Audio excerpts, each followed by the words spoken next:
Welcome back to my little kitchen here in Lecce in the south of Italy.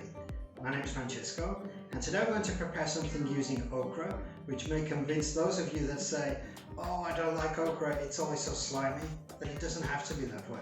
Today we're going to make it and it's going to be nice and crispy.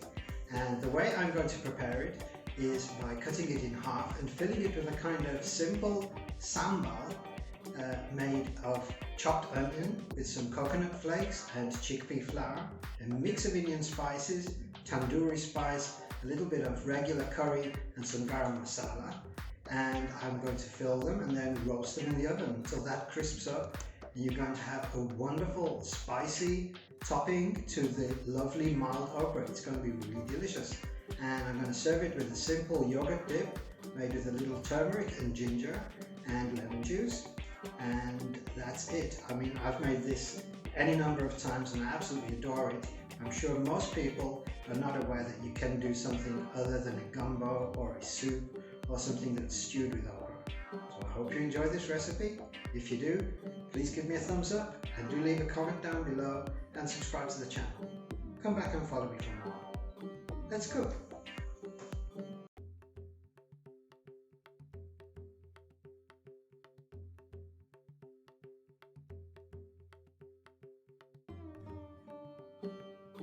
For today's recipe you are going to need okra, ginger, onion, lemon juice, yogurt, chickpea flour, coconut flakes, garam masala, turmeric, tandoori spice, curry powder and mint.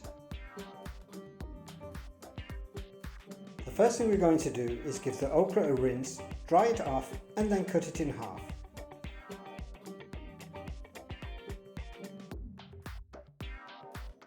I used about 250 grams of okra, which when cut in half fills a standard baking tray.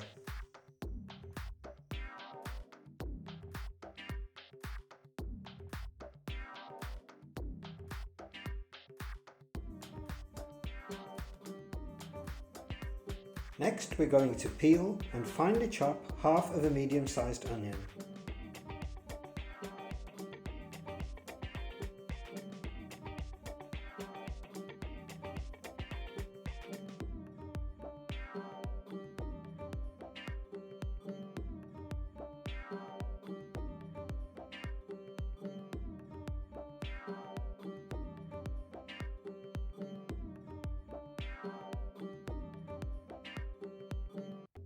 With the onion chopped, the next thing we need to do is to take about 2 inches of ginger and grate this finely.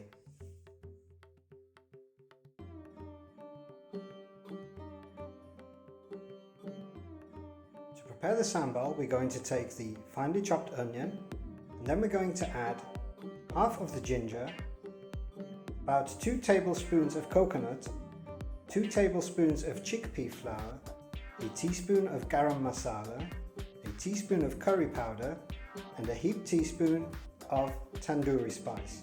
We're going to season with salt and pepper.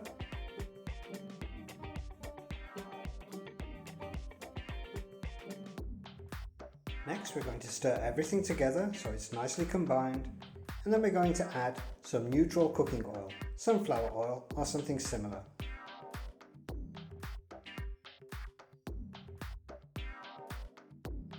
Once the oil is mixed in, we're going to begin adding water just a little at a time and turn this spice mixture into a paste.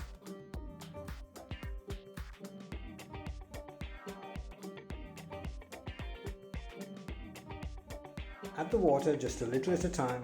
This will help to avoid having any lumps of flour and you'll be able to judge the consistency better.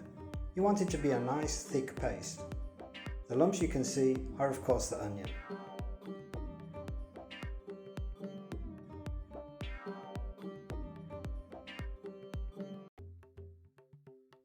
Now we have the sambal ready, all we need to do is to lightly grease a baking tray and lay out the okra.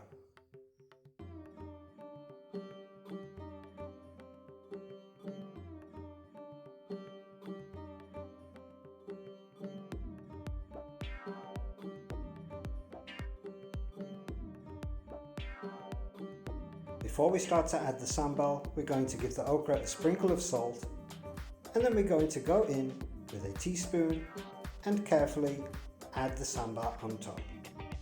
This is a little bit fiddly, but it's not impossible, as you can see. Obviously I speeded things up, and unfortunately I wasn't in camera shot a lot of the time when I was adding the sambal, but you get the idea.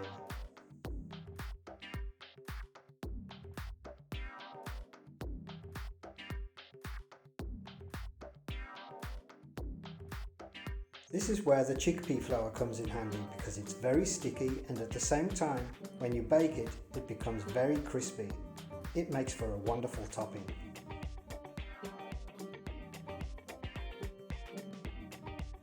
When your okra is ready, give it a light drizzle of oil and then pop it into a preheated oven at 200 degrees for about 10 to 15 minutes until it becomes crispy on top.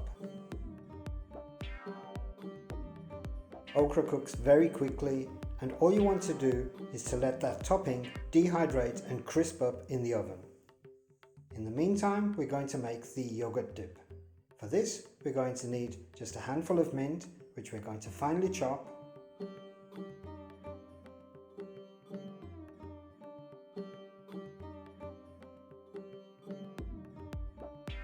And we're going to add this to about a cupful of yogurt, a level teaspoon of turmeric powder, the rest of the ginger, a good squeeze of half of a lemon, some salt and pepper, and we're going to give this a good stir, and that's the dip, ready to go. Give it a little taste to check for salt, and then get back to the okra, which by now is absolutely wonderful looking, crispy and fantastic.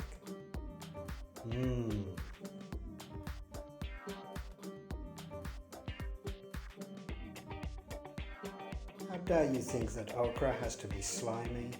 It can also be wonderful, spicy and delicious like this.